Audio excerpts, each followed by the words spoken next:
Alors, je vais débuter. Je suis Nance Bastide, je suis chargé de financement pour France Active MPA Occitanie. On est une association qui finance chaque année 470 associations ou entreprises engagées, c'est-à-dire des structures à impact positif. On est membre d'un mouvement national qui compte plus de 42 associations, donc une dans chaque région à minima, et qui bénéficie à peu près à plus de 7500 structures par an. Et on vous concerne du coup à toutes les associations qui soient employeuses ou entreprises engagées, à tous les stades de vie, sur toute l'Occitanie. Et notre principal métier, c'est l'accompagnement au financement pour trouver les financements adaptés à vos projets. J'ai mis également les liens du coup vers notre site internet qui est tout nouveau et nos réseaux sociaux pour rejoindre. Merci. Du coup, je me permets de prendre la parole. Sophie Bourreda, je suis chargée de mission au Mouvement associatif Occitanie, donc qui est une association d'intérêt général, qui a un fonctionnement un peu particulier puisque nos membres, en fait, on les compte, ils sont assez peu nombreux. On a 15 membres qui sont des coordinations sectorielles, c'est-à-dire des regroupements de réseaux, de fédérations par secteur d'activité. Vous les avez sur la diapositive là, qui est en train de défiler. Ce sont en fait effectivement des regroupements par thématique. Donc vous allez voir par exemple le CRAGEP qui regroupe tous les gros réseaux de l'éducation populaire. On y retrouve la Ligue de l'enseignement, les Francas, Léo Lagrange, etc. J'en ai vu plein. Vous avez l'autre qui est sur tout ce qui touche au domaine sportif, également les réseaux de l'environnement avec FNE ou le GREN.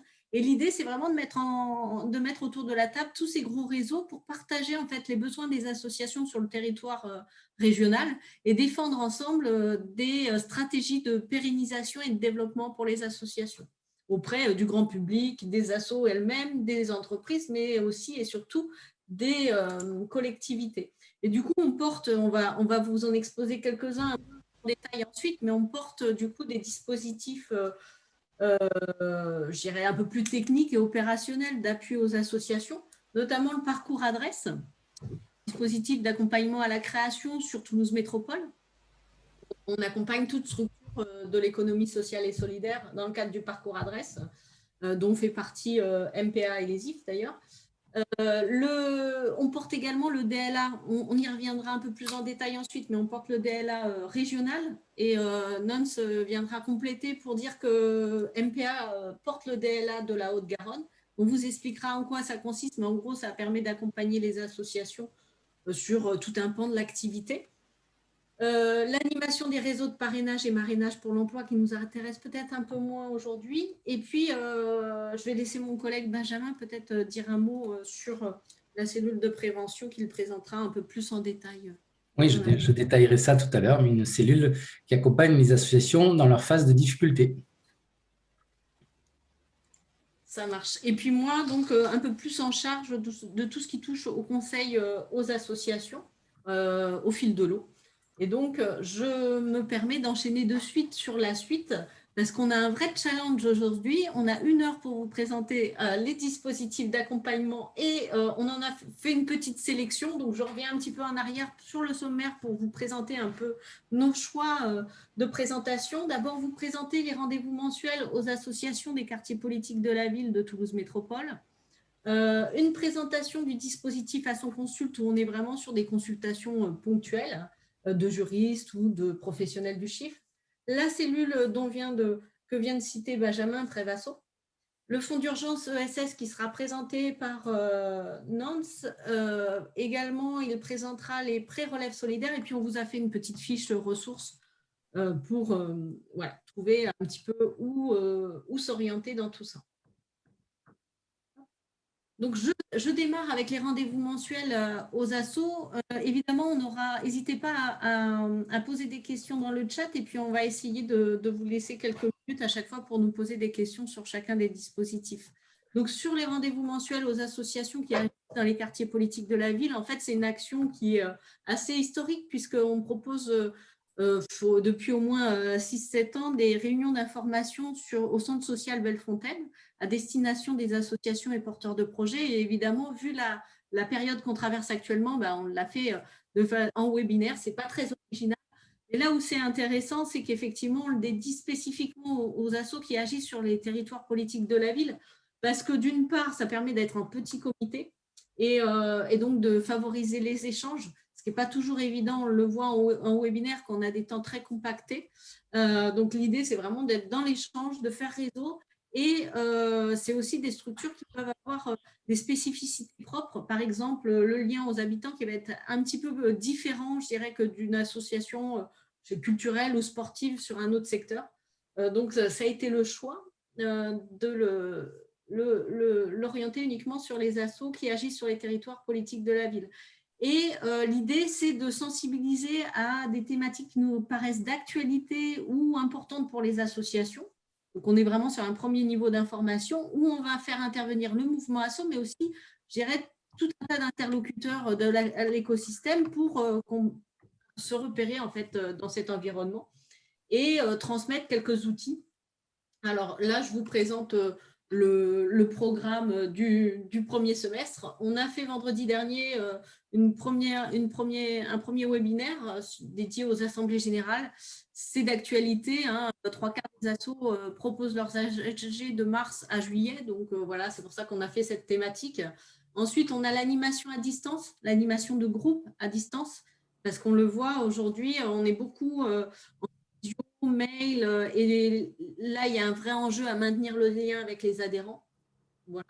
Donc, la thématique, c'est effectivement comment proposer des formats efficaces, l'emploi associatif, comment le renforcer, positif, etc.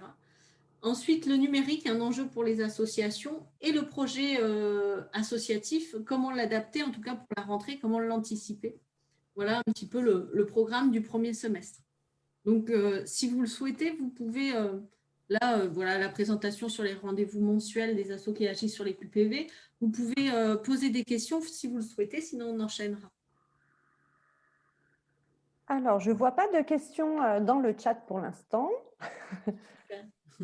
Bon, mais je poserai, oui, voilà, je reste en veille. Vigilante, ça marche. Ça. Du coup, je me permets de continuer et n'hésitez pas surtout à m'interrompre. Oui, et j'en profite juste pour dire que, alors il y a des personnes qui sont arrivées alors qu'on avait déjà commencé la présentation. N'hésitez pas à mettre votre présentation, votre structure et vos attentes par rapport au sujet de la pause déj dans le chat. Voilà, c'est bon, Sophie. Merci. Merci beaucoup, Anne-Marie. Du coup, le deuxième dispositif qu'on souhaitait évoquer avec vous, c'est le dispositif Asso Consulte, qui est un dispositif qui est soutenu par Toulouse Métropole en majeure partie. L'idée, c'est vraiment de permettre aux associations d'avoir accès rapidement, vraiment dans l'urgence, à un conseil d'un professionnel certifié, que ce soit un juriste, un fiscaliste ou un professionnel du chiffre. Donc, on n'est pas sur un accompagnement pour le coup, on est vraiment sur une consultation très et très compactée là aussi dans le temps, puisqu'il s'agit de consultations de 2 heures. Donc, ça peut être par exemple en amont d'un accompagnement plus approfondi dans le cadre du DLA, ça peut être juste une première idée, une première orientation, ou alors une question vraiment très précise. Sont éligibles les associations employeuses de Toulouse Métropole, donc avec l'ensemble des communes de Toulouse Métropole, et les associations qui envisagent de l'être dans les 6 mois. Donc ça reste voilà, un petit peu de l'ordre de l'interprétation, mais on va accorder un regard un petit peu plus vigilant, notamment aux porteurs de projets qui sont sur le parcours adresse, sur Première Brique et tous les dispositifs déjà d'accompagnement de Toulouse Métropole.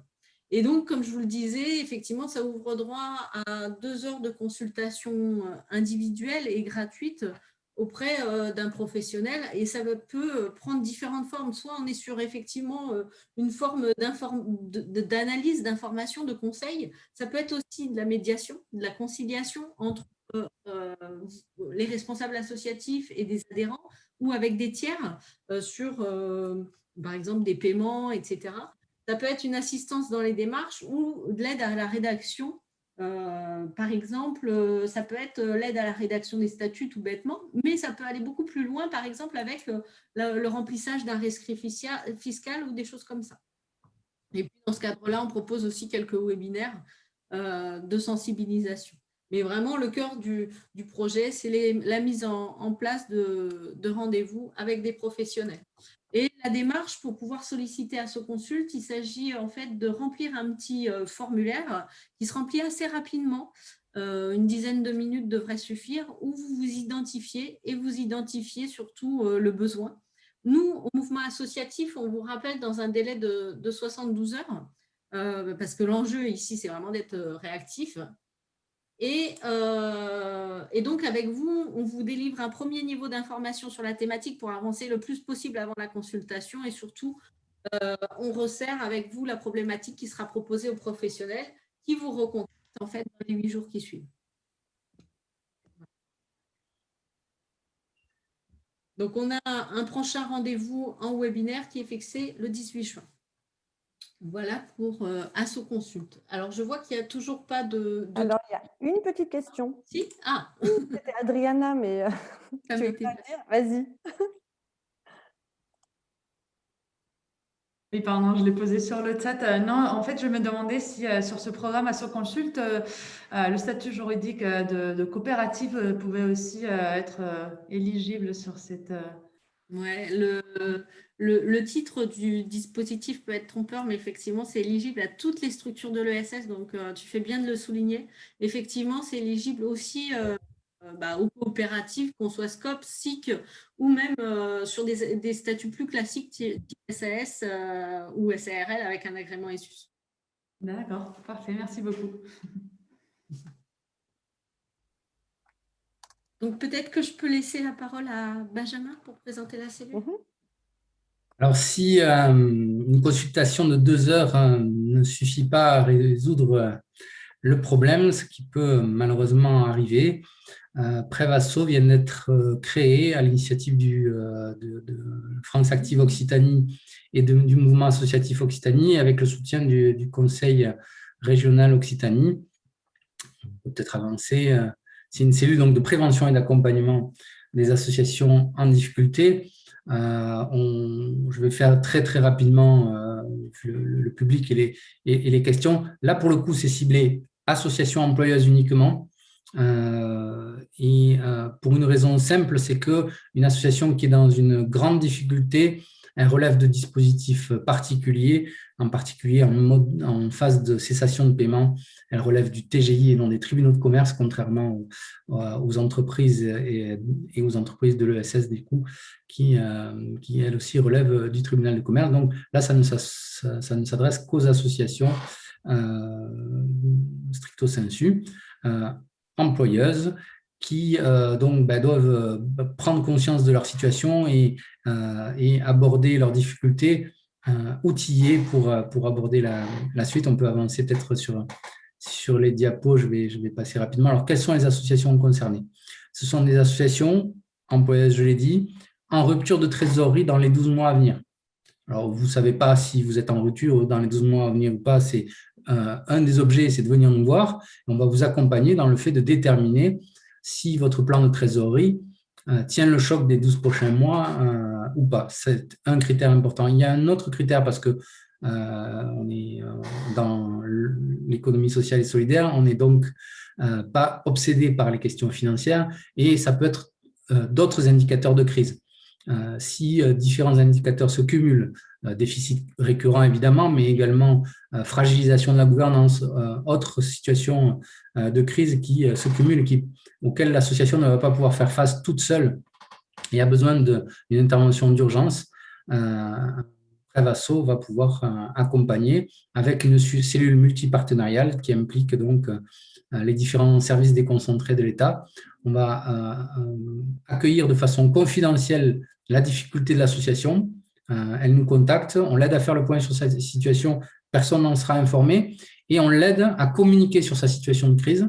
Et au moment où elle le décide, de la façon qu'elle le décide, elle va pouvoir appeler à l'aide en maîtrisant sa communication de crise à travers un outil qui est un diagnostic partagé qu'elle présentera à une cellule multipartenariale dont je parlais tout à l'heure, qui va pouvoir du coup demander par exemple à l'URSSAF d'étaler des échelonnements, à la médiation du crédit d'intervenir pour les relations avec la banque, à la CCSF d'étaler des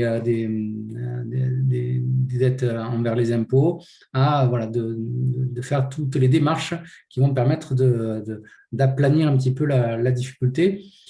Et puis, si besoin est, de mobiliser également le TGI pour des procédures de sauvegarde ou autres. On peut continuer. L'accompagnement se poursuit ensuite pendant 3 à 6 mois pour vous aider à opérationnellement mettre en œuvre les préconisations qui sont faites par la cellule. Voilà, les contacts sont les mêmes que pour Sophie au mouvement associatif et moi-même, je laisserai mes coordonnées dans le chat en fin de réunion ou tout de suite.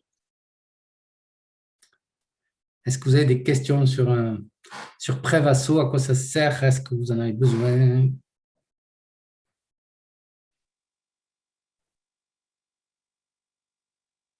Alors, vous pouvez poser les questions soit dans le chat, soit rallumer le micro hein, aussi, c'est possible.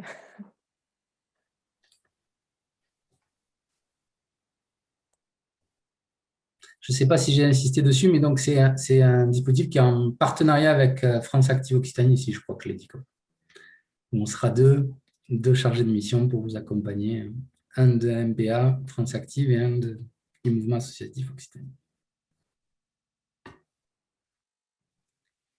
Merci en tout cas pour la présentation. Et du coup, on va enchaîner, si vous voulez, sur le dispositif local d'accompagnement. C'est un dispositif qui est national. Donc, il y a un DLA par département et aussi un DLA au niveau de l'échelle régionale.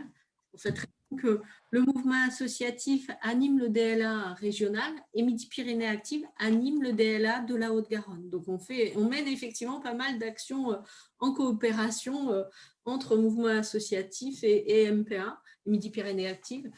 Du coup, sur le DLA régional, nos missions, c'est davantage d'animer les DLA départementaux, mais aussi d'accompagner les structures qui auraient une vocation régionale. Pour bénéficier d'un DLA, c'est-à-dire d'un accompagnement là, un petit peu plus en profondeur que du conseil ponctuel, sur tout un pan de l'activité de l'association, il vous faut effectivement remplir un certain nombre de critères, être une association ou une structure de l'économie sociale et solidaire. Donc, on le voit bien, hein, qui peut en bénéficier, associations, coopératives, structures d'insertion par l'activité économique, mais aussi toutes les entreprises gérées sur des statuts un peu plus classiques, agréés ESUS.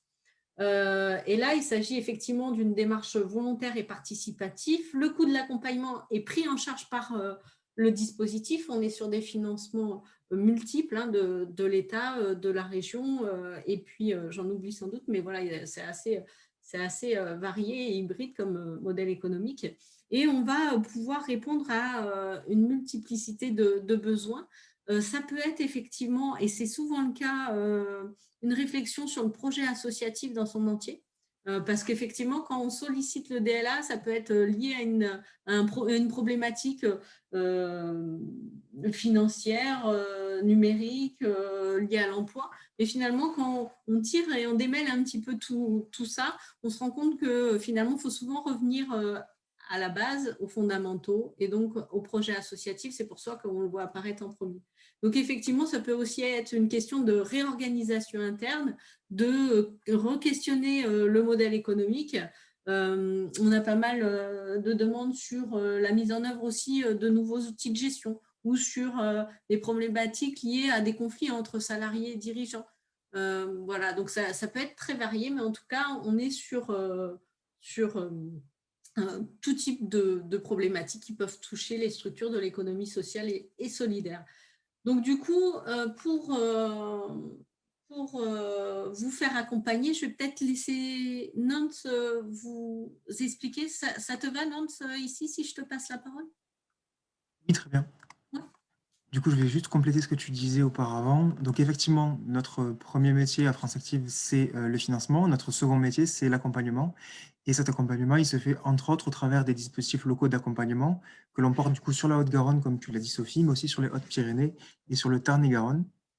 Et du coup, ces DLA, en fait, ils ont un accompagnement qui est phasée. Donc, il y a plusieurs étapes de l'accompagnement. La première étape, c'est l'étape d'accueil, parce que le DLA, c'est une démarche qui doit être volontaire d'abord et partagée.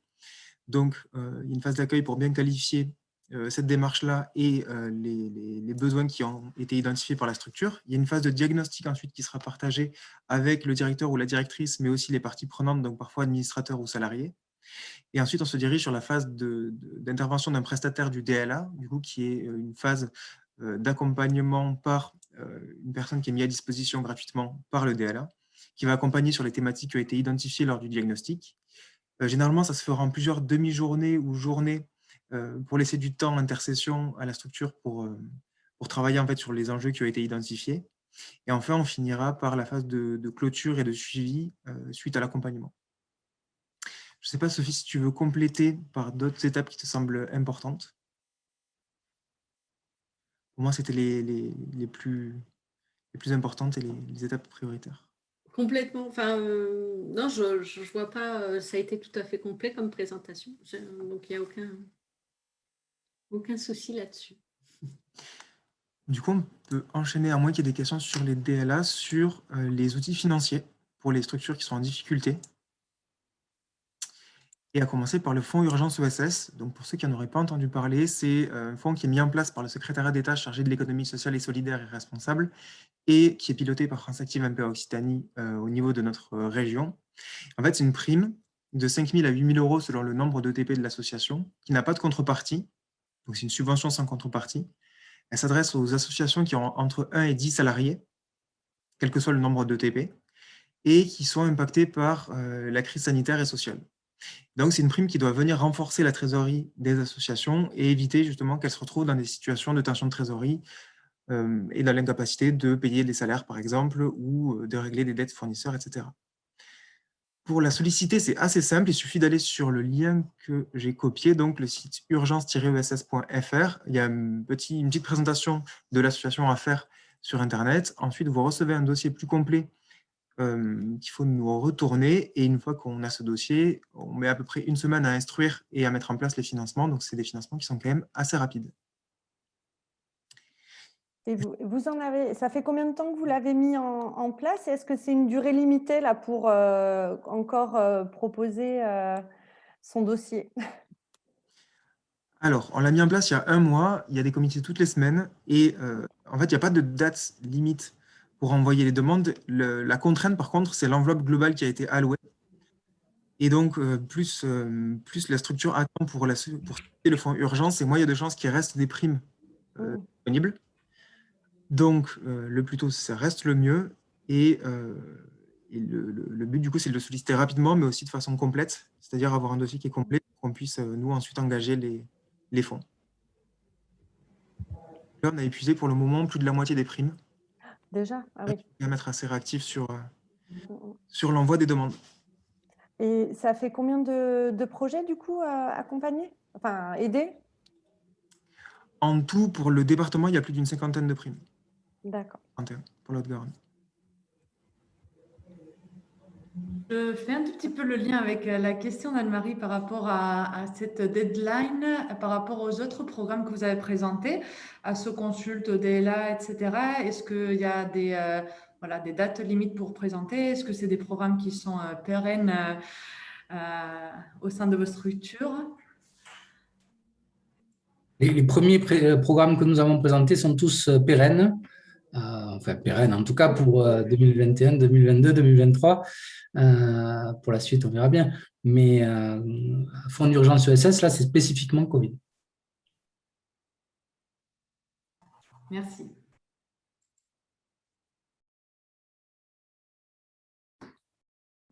Est-ce qu'il y a des questions sur ce fonds d'urgence ESS? Ou est-ce que non, ça a été particulièrement clair également? J'en vois pas sur le chat. Et je voudrais poser une question sur celui-là, sur les fonds d'urgence. Allez-y.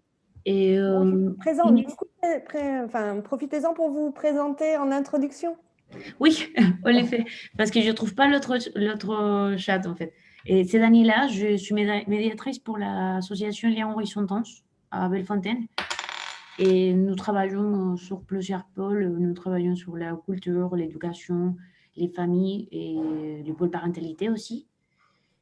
Et voilà, donc la question que j'avais sur le fonds d'urgence, il me semble que nous avons déjà postulé pour cette fin et on a eu juste un mail de confirmation, mais après, on n'a pas eu de suivi. Et est-ce que après, ça prend beaucoup de temps, ça marche comment? En fait, il y a deux cas de figure. Soit votre demande elle est complète et du coup, on va la traiter très rapidement dans la semaine. Soit elle est incomplète et du coup, notre chargé d'accueil va vous renvoyer un mail en vous indiquant les éléments qui sont manquants.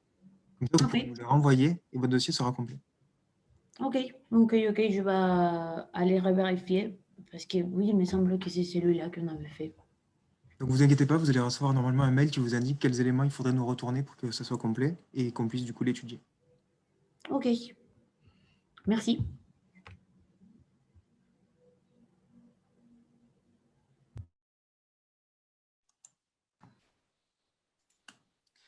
S'il n'y a pas d'autres questions sur le fonds urgence, on peut parler des prêts relève solidaires. Comme son nom l'indique, c'est des prêts remboursables entre 12 et 18 mois. Il ressemble un peu à ce qui existe pour les entreprises à travers le PGE, le prêt garanti par l'État, sauf que celui-ci s'adresse plus particulièrement donc, aux associations et aux structures de l'économie sociale et solidaire. La différence avec les PGE classiques qu'on sollicite auprès de ces banques, c'est qu'on les sollicite auprès d'un financeur solidaire et qui sont à taux zéro. Donc, il n'y a pas de coût pour l'association. L'enjeu, c'est un peu le même que celui du PGE, c'est-à-dire venir renforcer les trésoreries d'associations qui seraient gravement dégradées par la crise et qui seraient là aussi en tension de trésorerie forte. Et du coup, c'est un prêt qui va être remboursé 12 à 18 mois plus tard, donc ça laisse 1 an, voire 1 an et demi pour le rembourser et reconstituer une trésorerie. Et il y a aussi la possibilité qu'il soit rééchelonné à la fin, si jamais l'association est encore en difficulté dans 12 à 18 mois. L'enjeu, c'est vraiment d'éviter du coup ces ruptures de trésorerie pour que la structure puisse payer ses salaires, ses fournisseurs, etc. Pour le solliciter, là aussi, c'est assez simple. Il suffit d'envoyer un mail à accueil@fa-mpa-occitanie.org ou nous appeler à l'accueil, présenter en fait votre structure et les difficultés qu'elle rencontre et en quoi c'est lié à la crise sanitaire et sociale. Et ensuite, on peut lancer une ouverture de dossier et commencer à étudier votre besoin et à y répondre financièrement. Et pour compléter peut-être les montants, du coup, c'est jusqu'à 100 000 €. Donc, c'est des interventions qui peuvent être assez importantes. Il n'y a pas nécessairement un cofinancement avec nos interventions, mais bien souvent, on cofinance avec la banque, c'est-à-dire à la fois avec un PGE et à la fois un prêt relève solidaire pour que les montants soient plus conséquents. Oui. Donc, on peut cumuler un PGE classique avec un prêt relève solidaire. Il n'y a pas de contre-indication. Tout à fait. Nous, ce qu'on s'était fixé comme objectif avec Nantes et Benjamin, c'était vraiment de donner un panorama un peu des dispositifs de financement et d'accompagnement. On entend aussi que c'est un peu complexe vu de l'extérieur et que ça fait beaucoup de choses en peu de temps. Du coup, l'idée, c'était effectivement d'avoir une petite fiche ressources et surtout que de vous mettre à disposition ce diaporama pour nous contacter si jamais vous avez un doute sur quel outil il faut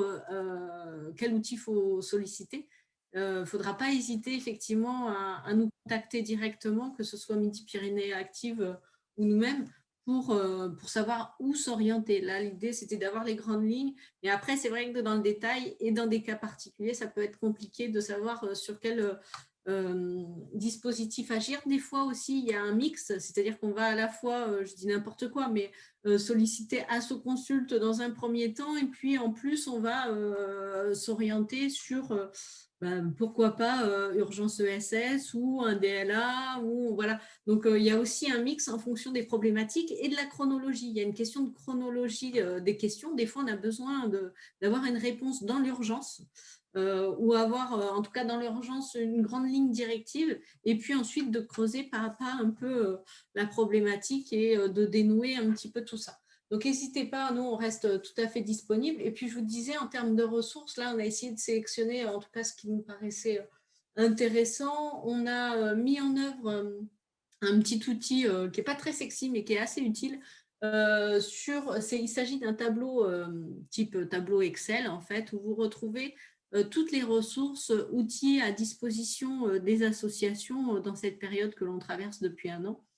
vous avez en fait un onglet qui est consacré à chaque thématique, c'est-à-dire une thématique liée à la gouvernance des associations, au financement des assos, à l'emploi, à la mobilisation du bénévolat, etc. Donc, ça vous permet de vous y retrouver en tout cas par onglet. Et puis, en dessous, vous retrouvez ici le site de la DRJSCS, donc maintenant qui s'appelle DRAGES. Mais le site s'appelle toujours DRJSCS. Donc, sur cette page, vous allez retrouver les principaux interlocuteurs des associations. Et c'est vrai que sur cette présentation, il nous était difficilement possible d'être totalement exhaustif. Et du coup, je pense que là, cette page, elle vient bien compléter aussi cette présentation parce que vous allez retrouver des interlocuteurs qui peuvent répondre à vos questions avec des sigles qui sont parfois un petit peu compliqués, mais en tout cas, n'hésitez pas à aller gratouiller de ce côté-là parce que c'est, par exemple, vous allez retrouver les délégués départementaux à la vie associative qui sont des personnes un peu référentes de la vie associative sur les départements et qui ont aussi cette mission d'orientation. Et pour terminer, je dirais sur ces ressources, vous avez l'enquête du mouvement associatif. On vient de lancer la dernière enquête relative à l'impact de la crise sur les associations un an après le début de la crise. Donc, on vous invitera évidemment à y répondre pour avoir davantage d'éléments sur les besoins des assos et pouvoir les défendre. Voilà. Je vous laisse. Je vais couper peut-être un peu le diaporama pour qu'on puisse tous se voir et discuter de vive voix.